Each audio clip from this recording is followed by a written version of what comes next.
Hello friends, आकांक्षा hair आ गई हूँ आप सभी के बीच एक बार फिर से 70वीं बीपीएससी की कुछ बातें लेकर।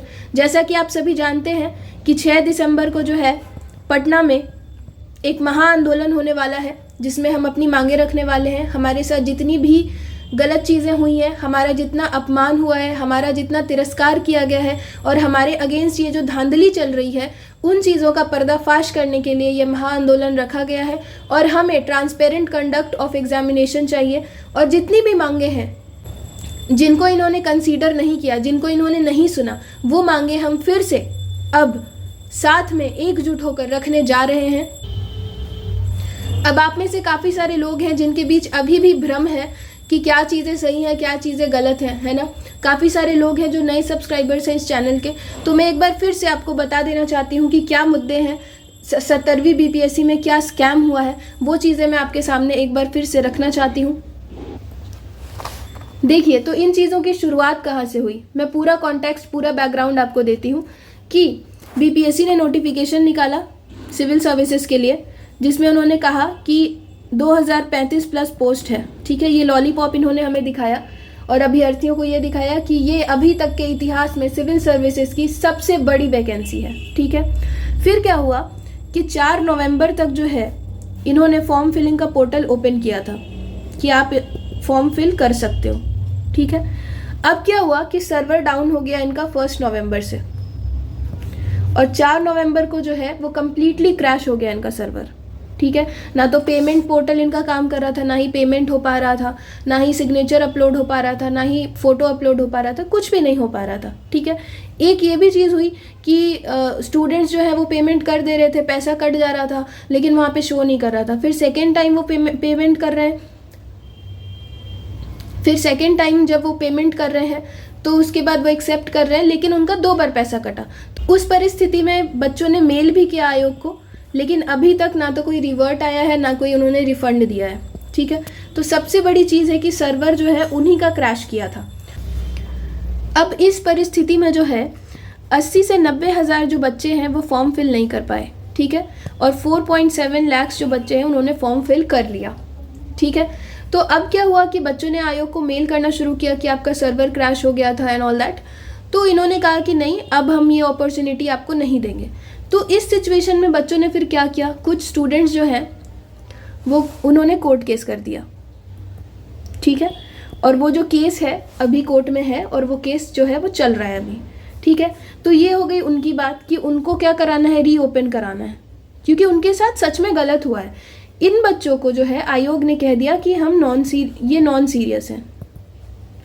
ये बच्चे उनके लिए नॉन सीरियस है, क्योंकि अगर उनको फॉर्म फिल करना था तो वो पहले 1 तारीख के पहले कर लेते। तो आपने जब कहा कि 4 नवंबर तक आपने फॉर्म फिलिंग का जो पोर्टल है वो ओपन करके रखना है, बच्चे फॉर्म फिल कर सकते हैं, तो अब बच्चे कभी भी फॉर्म फिल करें। आप कैसे कह सकते हो, किस बेसिस पे आपने कह दिया कि बच्चे जो है नॉन सीरियस है। ठीक है, यहाँ पे जो है ना उन्होंने अपनी जो तानाशाही है यहाँ से उन्होंने स्टार्ट करी है। ठीक है, तो आप समझ गए कि कोर्ट केस क्यों हुआ था, क्या हुआ था। ठीक, अब जो है कोर्ट केस का तो जो मैटर है वो मैं आपको बता दूं कि कोर्ट केस का अभी मैं क्लियर कर देती हूँ कि वहाँ पे अभी जो है बच्चों ने बोला कि रीओपन कराना है और आयोग ने बोला कि नहीं, हम नहीं करने देंगे। ठीक है, उनके जो एडवोकेट सर हैं उनका नाम है संजय पांडे सर, जो बीपीएससी की तरफ से हैं। तो उन्होंने बोला कि नहीं, हम रीओपन नहीं करने देंगे। फिर कोर्ट ने पूछा कि भाई क्यों, ऐसा क्या हो गया। तो उन्होंने कहा कि सेंटर पे जो है ना हम क्वेश्चन पेपर सेंड कर चुके हैं। क्वेश्चन पेपर्स जो है वो 10 दिन पहले ही, एग्जाम के 10 दिन पहले ये क्वेश्चन पेपर्स को सेंटर पे जो है सेंड कर चुके हैं। नाउ इट्स टू लेट, अब हम नहीं ओपन कर सकते हैं। ठीक है, फिर कोर्ट में इनको ये कहा गया कि ठीक है, आप रिटर्न में ये बात लिख के दीजिए, उसको कहते हैं काउंटर एफिडेविट, जो ये रिप्लाई देंगे। और 10 दिसंबर तक इनके पास टाइम है अपना काउंटर एफिडेविट देने का। उसके बाद जो है कोर्ट अपना इफेक्टिव डिसीजन देगी और जो भी वर्डिक्ट है वो आएगा। लेकिन अब यहाँ पे गौर करने वाली बात क्या है कि आप इतनी बड़ी परीक्षा का क्वेश्चन पेपर 10 दिन पहले क्यों भेज रहे हो सेंटर पे, वाई? आपने तो खुद मेंशन कर रखा है कि 1 डे बिफोर जाता है। 1 डे बिफोर एग्जाम जो है वो क्वेश्चन पेपर का जो सेट है वो जाएगा रिस्पेक्टिव सेंटर्स पे। तो 10 दिन पहले अगर वो वहाँ पहुँच चुका है तो क्या आप खुद सोचिए कि 10 दिन से वो वहाँ पे सुरक्षित है, क्या वो लीक नहीं हुआ होगा? जो क्वेश्चन पेपर है वो ऑलरेडी लीक्ड है, हमें ये मान के चलना चाहिए। ठीक है, अब आप ये बात समझ रहे हो कि 10 दिन अगर वहाँ पे वो क्वेश्चन पेपर का सेट पड़ा हुआ है तो देयर इज नो वे कि वो वहाँ पे सुरक्षित होगा। जब प्रावधान है कि 1 दिन पहले आपको भेजना है, एग्जाम के 1 दिन पहले क्वेश्चन पेपर, तो आप 10 दिन पहले कैसे भेज रहे हो? और उन्होंने खुद इस बात को स्वीकारा है, उन्होंने खुद अपने आर्ग्यूमेंट में इस बात को मेंशन किया है। ऐसा नहीं कि कहीं और से ये बातें निकल कर आई हैं, उन्होंने खुद कोर्ट में इस बात को स्वीकार लिया है। तो अब आप समझ लीजिए कि कितनी बड़ी धांधली हो रही है। ये जो 2035 पोस्ट जो हमें दिखाया जा रहा है उसके पीछे क्या धांधली हो रही है आप समझ जाइए कि क्यों 10 दिन पहले सेंटर पे भेजा गया, वहां जाकर क्या होगा इन 10 दिनों में, आपने 1 दिन पहले क्यों नहीं भेजा। तो अब आप समझ चुके हो कि क्या स्कैम हो रहा है। तो कोर्ट केस के बाद जो दूसरी चीज़ है वो है स्कैम, कि बहुत बड़ा स्कैम हो रहा है, इसीलिए 13 दिसंबर को पेपर लेना चाहते हैं। ये डेट आगे नहीं बढ़ाना चाहते हैं क्योंकि चीज़ें आगे बढ़ चुकी हैं, जो भी सेटिंग गेटिंग इनका जो भी है वो ये कर चुके हैं, ठीक ना। इसीलिए अब ये किसी भी तरीके से 13 दिसंबर को पेपर लेंगे, क्योंकि वहाँ सेंटर पे 10 दिन पहले क्वेश्चन पेपर जा चुका है और जो उसका होना था वो हो चुका है ऑलरेडी। ठीक है, तो अब ये बाध्य है कि 13 दिसंबर को ही ये पेपर लेंगे। ठीक है, एम आई क्लियर। अब जो तीसरी चीज़ है वो है नॉर्मलाइजेशन। ठीक है, अब ये क्या कर रहे हैं, इन्होंने कहा कि जब बच्चे बहुत ज़्यादा हो जाएंगे, इन्होंने मेंशन किया था कि अगर बच्चे ज़्यादा हो जाएंगे तो हम डबल शिफ्ट में या ट्रिपल शिफ्ट में जैसे भी पेपर लेना होगा हम लेंगे और तब जो है नॉर्मलाइजेशन लागू हो जाएगा। ठीक है, लेकिन बात यह है कि अभी तो बस 4.7 लाख बच्चों ने फॉर्म फिल किया है, तो बच्चे इतने ज़्यादा है नहीं। आपने तो 6 लाख बच्चों में भी एग्जाम कंडक्ट कराया, वो भी सिंगल शिफ्ट में, है ना। तो अब नॉर्मलाइजेशन की क्या ज़रूरत है, मुझे ये समझ नहीं आ रहा। और इनका जो नॉर्मलाइजेशन का तरीका है वो भी मैं आपको बता देती हूँ कि इन्होंने बोला है कि 3 सेट्स में जो है वो क्वेश्चन पेपर आएगा। ठीक है, 3 सेट्स में रहेंगे क्वेश्चन पेपर्स आपके। और जैसे मान लीजिए कुछ डिस्ट्रिक्ट्स जो है वहाँ के सेंटर्स पे पहला सेट चला गया, कहीं पे दूसरा गया और तीसरा कहीं और गया। ठीक है, तो मान लीजिए कि जो पहला सेट जो बच्चों ने दिया है उनका टोटल जो एवरेज है 150 नंबर में से उनका एवरेज मान लीजिए कि आ रहा है 120। ठीक है, जो दूसरा सेट जिन बच्चों ने लगाया है उन सब का जो एवरेज आ रहा है वो आ रहा है 90। ठीक है, और तीसरा सेट जिन बच्चों ने लगाया है उनका जो एवरेज आ रहा है वो आ रहा है आपका मान लीजिए 80। ठीक है, तो अब ये क्या करेंगे कि अपनी मर्जी से इसमें जो है आपका मार्क्स घटा देंगे। ठीक, अपनी मर्जी से जो है इसमें आपका मार्क्स बढ़ा देंगे और अपनी मर्जी से जो है इसमें घटा बढ़ा सकते हैं वो। ठीक है, वो खुद से ये बात कंसीडर कर लेंगे कि ये वाला जो क्वेश्चन पेपर का सेट था वो इजी था, ये जो था वो हार्ड था और ये जो था वो मॉडरेट था। ठीक है, तो ये बताइए कि आयोग कैसे डिसाइड करेगी। हो सकता है कि बच्चों ने जो टॉपिक पढ़ा है उसके लिए वो इजी हो जाए, जिन्होंने वो टॉपिक नहीं पढ़ा है उनके लिए वो हार्ड हो जाए। आप कैसे डिसाइड कर सकते हो कि कौन सा क्वेश्चन पेपर का सेट इजी है या हार्ड है? वो इजी और डिफिकल्ट का जो लेवल है वो आप कैसे डिसाइड करोगे, है ना।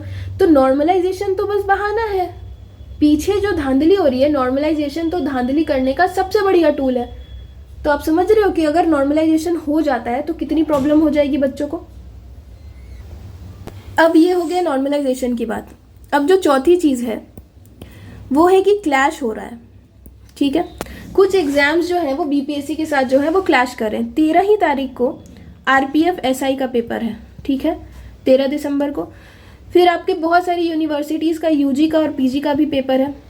आज ही एक नोटिफिकेशन आया है पीपीयू का भी पेपर जो है वो 13 तारीख को है, पीजी का। ठीक है, इग्नू का पेपर है आपका उसी दिन। ठीक है, मतलब काफ़ी सारे एग्जाम है। रेलवे का जो पेपर है जो 5 साल में एक बार होता है, ये पेपर 5 साल में एक बार, ठीक है ना, वो पेपर जो है वो बीपीएससी के साथ क्लैश कर रहा है। फिर भी वो डेट एक्सटेंड नहीं करना चाहते हैं और मैंने आपको बता दिया है कि क्या सिचुएशन है, क्यों वो एक्सटेंड नहीं करना चाहते, क्या धांधली चल रही है। तो अब कुछ भी हो जाए ये जो है डेट एक्सटेंड नहीं करेंगे, भले ही जो क्लैश हो रहा है एग्जाम्स का। ठीक है, और क्या, एक और बात है कि 14 को जो है वो सीटेट का पेपर है। 14 दिसंबर को सीटेट का भी पेपर है। तो अब एक बात बताइए कि 13 को अगर मैं देती हूँ पेपर बीपीएससी का और 14 को मेरा सीटेट का अगर पेपर है और दोनों का ही जो एग्जामिनेशन सेंटर है काफ़ी दूर दूर है, तो 13 को तो आते आते शाम हो जाएगा घर या रात हो जाएगा। उसके बाद क्या 14 को मैं मेंटली प्रिपेयर्ड हूँ एग्जाम देने के लिए? नहीं, बिल्कुल भी नहीं। लेकिन इस बात को भी कंसीडर वो लोग नहीं कर रहे हैं। अब ये चीज़ें मैं मेंशन इसलिए कर रही हूँ क्योंकि सीटेट का और बीपीएससी का मुद्दा लेकर जो बच्चे हैं वो गए थे सीएम सर के साथ भी मीटिंग करने के लिए और आयोग भी, लेकिन दोनों ही जगह पे उनको कुछ भी हासिल नहीं हुआ, उनकी बातों को कंसीडर नहीं किया गया।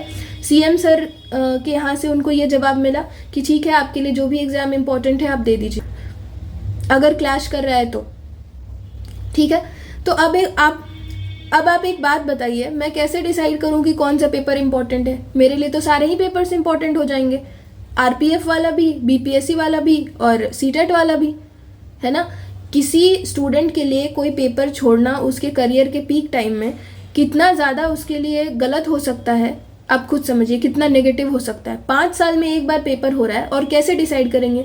इधर जो है 2035 पोस्ट का लॉलीपॉप आपने दिखा दिया है, दूसरी तरफ जो है 5 साल में एक बार पेपर हो रहा है, तीसरी तरफ जो है ये सीटेट का पेपर है, और अभी आपने हमें बीपीएससी टीआरई 4 का जो है 4.0 का उसका भी लॉलीपॉप दिखा दिया है। तो उस सिचुएशन में सीटेट भी नहीं छोड़ा जा सकता है।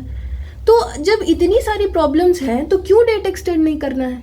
क्यों नहीं करना है वो आप खुद समझ सकते हो।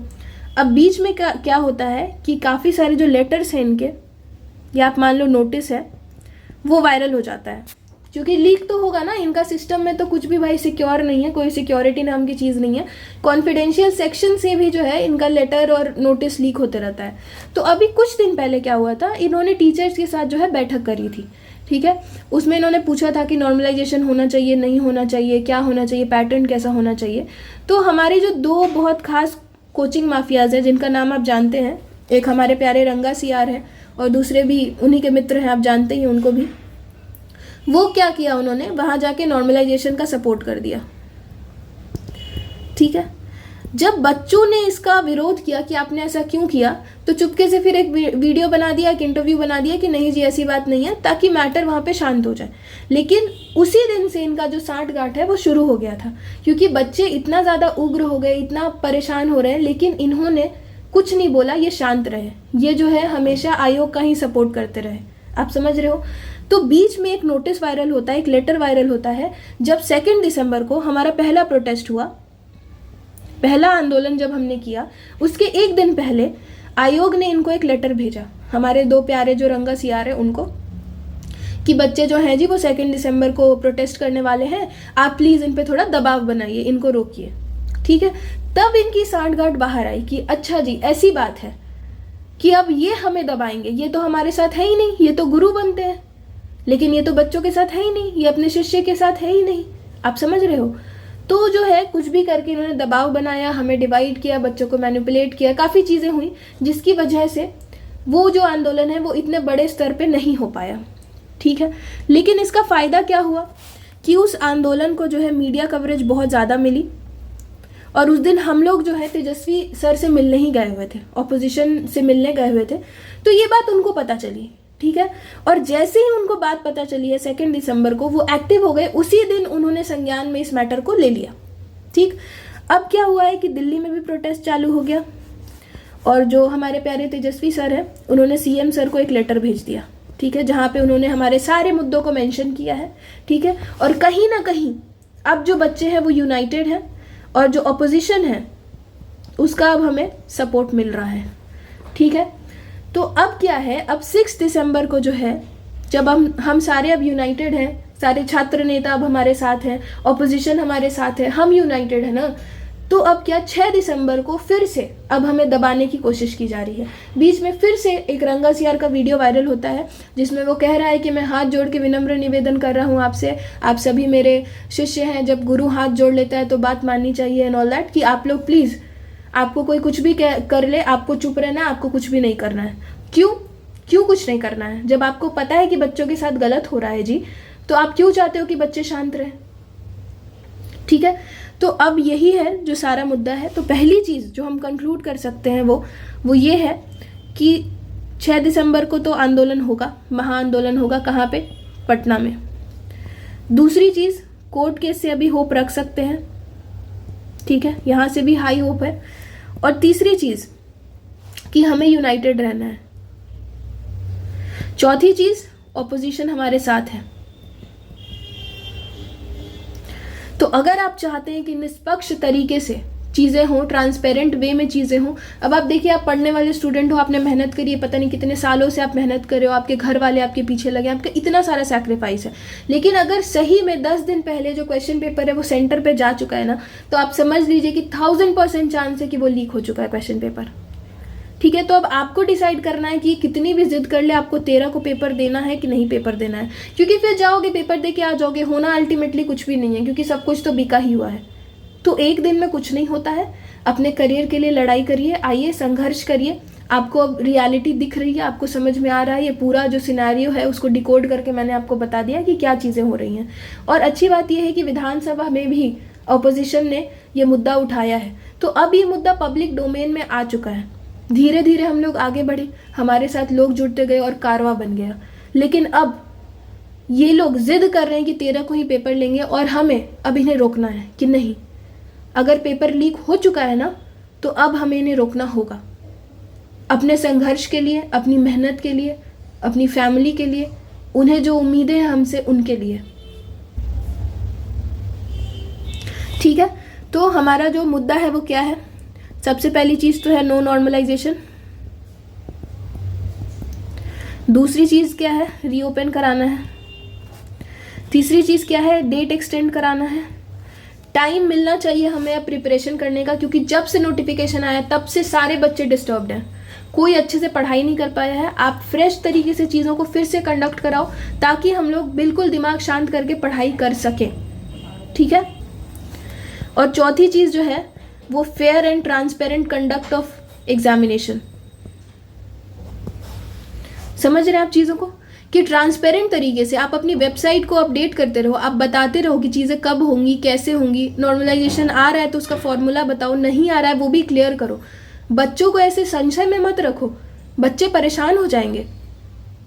तो ये चीज़ें हैं, ये हमारी मांगे हैं। और भी कुछ मांगे हैं, आप नीचे मेंशन कर सकते हो वो चीज़ों को, ठीक है। एज रिलैक्सेशन का भी मुद्दा है, पांचवी चीज़ ये भी है, ठीक है। तो कई सारे मुद्दे हैं, कई सारे मुद्दे हैं, और ये बहुत बड़ा स्कैम है, ठीक है ना। तो ये जो चीज़ें हैं अब इनको रोकना है। बहुत अच्छी अपॉर्चुनिटी है, काफ़ी ज़्यादा पोस्ट्स हैं, 2035 प्लस पोस्ट है। तो इस अपॉर्चुनिटी को हमें अवेल करना है, हमें अच्छे से पेपर देना है, अच्छे से तैयारी करके पेपर देंगे, ठीक है। अभी हमें डरने की कोई ज़रूरत नहीं है, क्योंकि ऑपोजिशन हमारे साथ है। जितने भी लोग हैं, जितने भी अच्छे लीडर्स हैं, वो सारे हमारे साथ हैं। और पब्लिक डोमेन में ये मुद्दा आ चुका है कि स्कैम तो हो रहा है 70वीं बीपीएससी में। तो देयर इज़ नो वे कि 13 को एग्जाम ये कंडक्ट करा देंगे। और मान लीजिए कि एडमिट कार्ड रिलीज कर देते हैं, 13 को ये पेपर कराना ही चाहते हैं, तो अब ये महाआंदोलन होगा। इन्हें अब रुकना होगा और इन्हें जवाब देना होगा कि 10 दिन पहले आपने सेंटर्स पे क्वेश्चन पेपर क्यों भेजा, है ना। और जितने भी ये रंगा सी आ रहे हैं, इन सबको भी जवाब देना पड़ेगा कि आपने वहां जाकर नॉर्मलाइजेशन का सपोर्ट क्यों किया और आप अभी तक चुप क्यों हैं। आप देखो तो आयोग ने अभी तक अपने वेबसाइट पे कुछ अपलोड नहीं किया है 70वीं बीपीएससी के रिगार्डिंग। वो मौन है, क्योंकि जो गलत होता है ना वो कुछ बोल नहीं पाता है। और ये जितने रंगा सीआर सब इसमें घुसे हुए हैं वो भी अभी तक चुप थे, क्योंकि ये सब गलत है। अब जब इनको बच्चों का बैकलैश मिला, जब इतना बच्चे इनको हेट दे रहे हैं ना, जब इतना गलत बोल रहे हैं इनके लिए, तो अब ये जो पूरा मुद्दा है उसको न्यूट्रल करने के लिए बाहर आ गए हैं। लेकिन अब तक ये चुप थे, अब तक इनको बच्चों की फ्रस्ट्रेशन नहीं दिख रही थी। अब जब इनको दिख रहा है ना कि यूपी की तरह यहाँ पे भी, दिल्ली की तरह यहाँ पे भी, पटना में भी अब आंदोलन होगा और इनको रोका जाएगा, ये अपनी तानाशाही नहीं कर पाएंगे, तो अब ये बाहर आए हैं खुद को दिखाने के लिए। नहीं, हम तो बहुत साफ स्वच्छ चरित्र है हमारा, आचरण है हमारा, हमने तो कुछ नहीं किया भाई। तो आप आज तक कहाँ थे? जब बच्चे चीख रहे थे, आपसे हेल्प मांग रहे थे, आप कहाँ गायब थे? आप चुप थे। इसका मतलब है कि आप इसमें शामिल थे। और आपको अक्टूबर के आपके इंटरव्यू में आपने कैसे कह दिया कि नॉर्मलाइजेशन होगा और 3 सेट आएगा क्वेश्चन पेपर का। अभी तक बीपीएससी ने पब्लिकली ये बात नहीं बोली है, वो लेटर अब जाके लीक हुआ है। तो आपको पहले से ही ये चीज़ें कैसे पता होती हैं? अगर आप इतने सच्चे हो ना तो अपनी साइड रखो, सब कुछ क्लियर करो। वैसे तो दिख ही रहा है कि ये सच्चे ये लोग हैं नहीं। तो आई होप कि सारी क्लैरिटी मैंने आपको दे दी है। बाकी जो कुछ भी आप कमेंट सेक्शन में पूछ सकते हो, मैं सब कुछ क्लियर करूँगी। लेकिन हाँ, मैं यही बोलूँगी कि अपनी मेहनत का सम्मान करिए, अपने माता पिता के सेक्रीफाइस का सम्मान करिए, उनकी उम्मीदों का सम्मान करिए, जो सपने आपने देखे हैं उनका सम्मान करिए। और 6 दिसंबर को प्लीज़ पटना आइए और अपने हक के लिए लड़िए। अब आपको रुकना नहीं है, चाहे जितना दबा ले, जितना भी हमें डिवाइड करने की कोशिश करें, हमें डिवाइड नहीं होना है, हमें नहीं रुकना है, हमें नहीं झुकना है। हमें 6 दिसंबर को आना है पटना, और किसी भी तरीके से ये 13 दिसंबर को पेपर लें ऐसा नहीं होने देना है, क्योंकि इसके पीछे बहुत बड़ा स्कैम है। आप 1 हफ्ते ही बढ़ाओ आगे डेट, लेकिन आप बढ़ाओ, क्योंकि ऐसा क्या है कि 13 दिसंबर को लेने के लिए ये बाध्य है? किसके दबाव में है? ये क्या हुआ है ऐसा कि अभी तक ये मौन है और चुपके चुपके चीज़ें कर रहे हैं? जितनी भी चीज़ें चल रही हैं वो चुपके चुपके चीज़ें हो रही हैं। आप वेबसाइट अपडेट क्यों नहीं कर रहे हो? और इनको ये जवाब तो देना पड़ेगा कि 10 दिन पहले आपने सेंटर पे क्वेश्चन पेपर क्यों भेजा है। ठीक है, तो आई होप कि मैंने सब कुछ क्लियर कर दिया, आपको क्लैरिटी मिल गई होगी। All the very best. I hope कि आप आएंगे, अपने हितों के लिए, अपने हकों के लिए लड़ेंगे। और हाँ, एक बात और, कि अगर छात्र हितों का हनन हुआ तो खून बहेगा सड़कों पे। अब उठिए, जागिए और युद्ध करिए। ये आपकी मेहनत की लड़ाई है, आपके संघर्षों की लड़ाई है, जिसका इन्होंने तिरस्कार किया है। तो आइए 6 दिसंबर को पटना और अपने हक के लिए लड़िए। इसी के साथ मैं अपनी वाणी को विराम देती हूँ। अपना खूब सारा ख्याल रखिए। अगर आपको मेरा कंटेंट अच्छा लगता है, रिलेटेबल लगता है, आपको लगता है हम लोग लाइक माइंडेड हैं, तो do subscribe to this channel. बाकी मिलते हैं नेक्स्ट वीडियो में। जय सिया राम, राधे राधे।